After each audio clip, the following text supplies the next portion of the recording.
Okay, you have a question about accommodations in IEP. You've constantly dealt with pushback on accommodations since your son started on his IEP mid-third grade.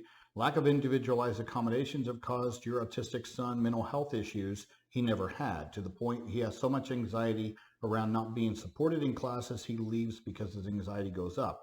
And he's in seventh grade now, and you plan to propose more accommodations at his meeting coming up. The excuses that you get, which are common: we do accommodations for all kids, and the next one is you can't have more than a few accommodations, which isn't true. But you know this. You already know this. If they do this again and disagree on accommodations, what are your options? You know legally that they have to do accommodations and they should be individualized. Can I remind them of the law? I can remind them of the law, but they tend to shrug and just say no anyway. Is it possible to do an OCR complaint on these accommodation issues? You've filed state complaints, and with regards to your state, hasn't really gone anywhere. So let's go ahead and tackle that. These excuses with regards to accommodation, first and foremost, let me say this. Your child has a disability, and your child has disabilities, let's say, for example. Is not necessarily one diagnosis or one particular set of issues. And I think that it's common for schools to confuse that a child is 504 eligible before they're IDEA eligible. IDEA, which comes with the funding where the IEP is an acknowledgement that your child has a qualifying disability under one of the 13 categories, okay? And then is in need of specialized instruction. Those are the two caveats to qualifying for an IEP. You don't have accommodations in there, do you? Accommodation isn't one of the two-prong components to qualify for an IEP. You have to meet one of the eligibility categories. 13 is what's recognized by the federal government, and then be in need of specialized instruction. Okay, that's an IEP. Where do the accommodations come in? Guys, the accommodations come in because under 504, which is the umbrella, the broad umbrella, then there's you have another subset of children that then require special education. And that is their qualification for an IEP. It does not mean that this umbrella of need under 504, which doesn't come with any funding, guys, because 504 is a civil rights protection. And this is where equity comes in, and this is where access to making things equitable and opportunity, okay, come in to where they have access to the same thing neurotypical peers do. So therefore, the accommodations are needed in order to achieve that. Now, in order to simplify things, kids that have IEPs, we just move their accommodations into their IEP, all right? But it doesn't negate or nullify the fact that an analysis with regards to what your child requires needs to be from the viewpoint of 504, more than a viewpoint of IEP, okay? So when you take the civil rights mindset of what accommodations does my child need in order to have equal access? Okay?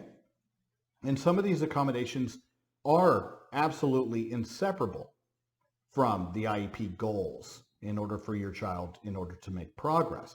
But if you sort of change your mindset in that it's a civil rights protection, equal access, and equality and opportunity, then at that point, you might be able to change some viewpoints. But see, that's what OCR does. OCR is more of a bulldog when it comes to the civil rights protections and accommodations. So this would be a perfect thing for them to latch on to the school and chew some backsides with regards to these limiting aspects and this viewpoint and these excuses that are incessant with regards to this idea that somehow I am a gatekeeper as a teacher, and I am going to be a gatekeeper as to what accommodations this child requires in order to have equal access, in order to have equality and opportunity, okay? And that's not their role. Their role is to sit there and do an analysis of what accommodations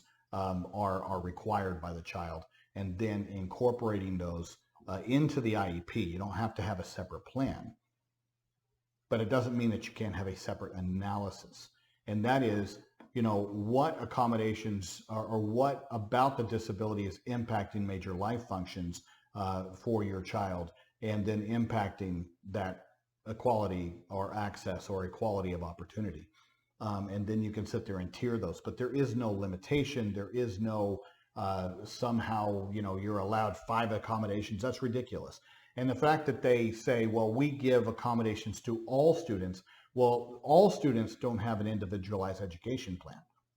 And this is the problem when it comes to evaluations, for example. It's just mind-numbing that these schools will sit there and rattle off and put into a child's IEP, well, they had the dibbles, or they had, whatever math or reading assessments that's given to all students.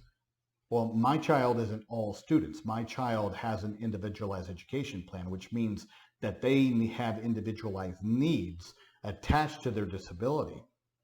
And so therefore, it's sometimes, in most cases, it is absolutely inappropriate to sit there and design an IEP based upon a uniform assessment given to all students. It's the same thing applies to the uniformity of we provide accommodations to all students. My child or my client is not all students. My child has qualified as one requiring specialized instruction and accommodations. My child has a disability requiring individualized accommodations. And that's where we need to refocus the teams. But like I said, on accommodations, it's good to go into a meeting with a mindset geared more toward civil rights than toward special education. They're both connected, but through a different analysis may help you break through some of this logjam. But if not, and if they give you the same ho-hum runaround, it'd be good to sort of notate or record your meeting or have it in the meeting minutes so that you can sit there and turn around and put that into an OCR complaint and file it with the necessary documentation or proof that this is what's going on. Okay?